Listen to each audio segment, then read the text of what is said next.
It's coming towards the end of the day at the Fort Lauderdale Boat Show. The music's on, the beers are out, but we've spotted something that you really don't see much of in Europe, and that is 40-ish foot Flybridge boats with triple outboard power. And if you ever thought, I couldn't possibly have a Flybridge because they just haven't got the performance of a sports cruiser, well, think again, because both of these will do over 45 knots. In fact, this 42, they had to limit the top speed because it's so powerful.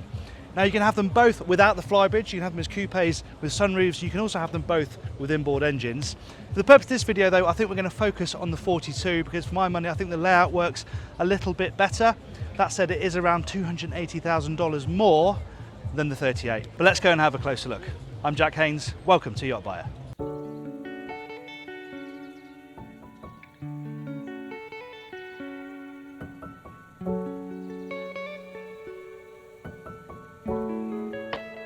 Let's get on board then. So triple outboards, you can have it with IPS if you prefer. Then of course you get a full length bathing platform and then somewhere you can store a half decent tender. But really the appeal I think for most people is to have the outboard performance, but you have that pod drive option if you want it. There's a bit of storage under here, you can just sling fenders, lines, things like that in there really easily. You have access only up the port side into the cockpit here. This is quite a simple layout really, there isn't a huge amount of space to play with. But they've used the space pretty wisely. You've got a nice comfortable L-shape seating here. There's a table that slots in here as well so you can dine out here. Of course you have canopies as well so you can fully enclose this area and make it an extension of the saloon if you want to.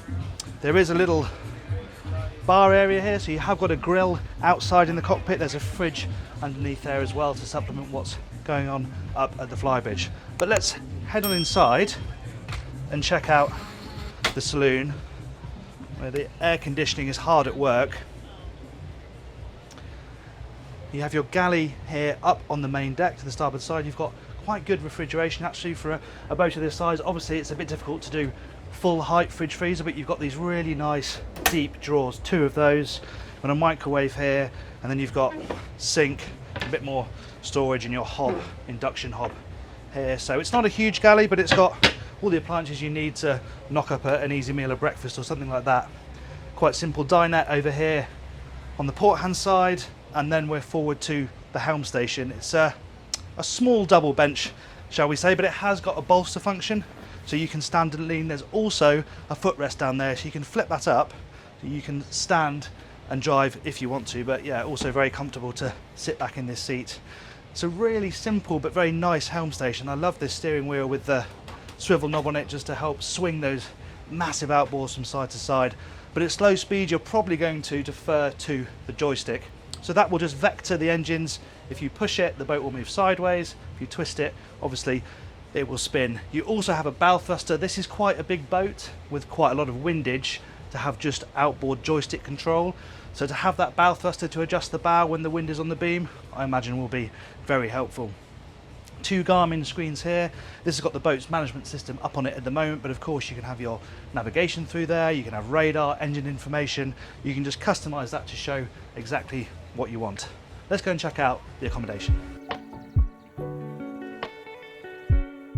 It's actually a really clever use of space down here. They've used a sliding door here so you haven't got the doors opening into the cabin and gobbling up valuable space at the end of the bed. It's a decent sized double bed. You've got storage, big drawer storage in the base of the bed here, a couple of small windows either side, but you have got a hatch overhead which opens to bring in natural light and a bit of ventilation. Single heads on this version, but you can have twin heads. I'll talk a bit about that in a moment, but this cabin actually has direct access from within the cabin, so if you've got the door shut you can still get into the bathroom from inside the cabin. Of course this door here is to give day head access to guests. Now slightly strangely, given there's a decent galley up on the main deck that we've just seen, there's another galley down here in this formation, arguably a bit overkill given the size of the boat.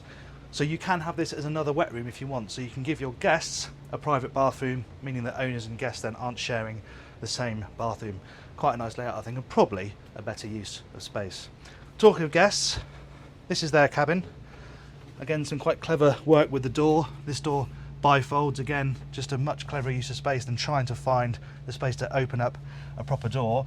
Now as you can see, I can just about stand up here in the lobby, but after that headroom is very restricted. It's not really even enough space to get changed in here. But the bed is a really good size, and they actually split apart, so you can have two singles if you want. It's made up as a double at the moment. It really is just crawling space only, but once you're in there, a nice comfortable bed. So that's the accommodation. Let's head back onto the deck and check out the Flybridge. Talk about the side deck, shall we? They aren't massively wide. There is a little tow rail just to give your feet a bit more security. These are a little bit low for me, they're really at knee level. However, you have got a rail that runs the full length of this superstructure, so even if you have to swing yourself out a bit to avoid the superstructure, you've always got something to grab onto.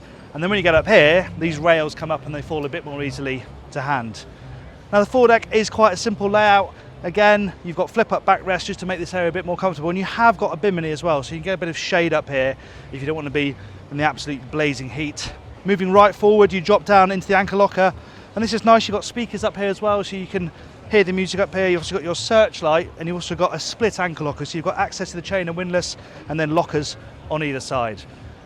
But the most important living space out here on a Flybridge boat is, of course, on the top deck, so let's head up there. Up onto the top deck then.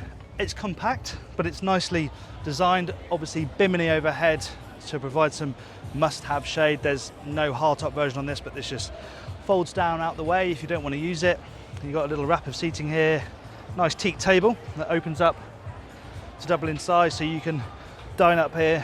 Now, there isn't a wet bar up here. You just have the grill downstairs as we've seen, but you have got a fridge here, so you don't have to go too far to get a nice cold drink.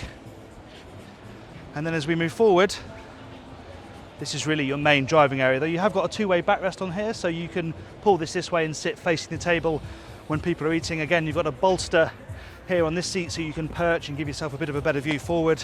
But again, it's a really nice driving position. You've got the same steering wheel as downstairs. You have the joystick up here as well. And again, two nice big Garmin screens. You can see here, we've got the engine instrumentation up here, all embedded inside the Garmin screen.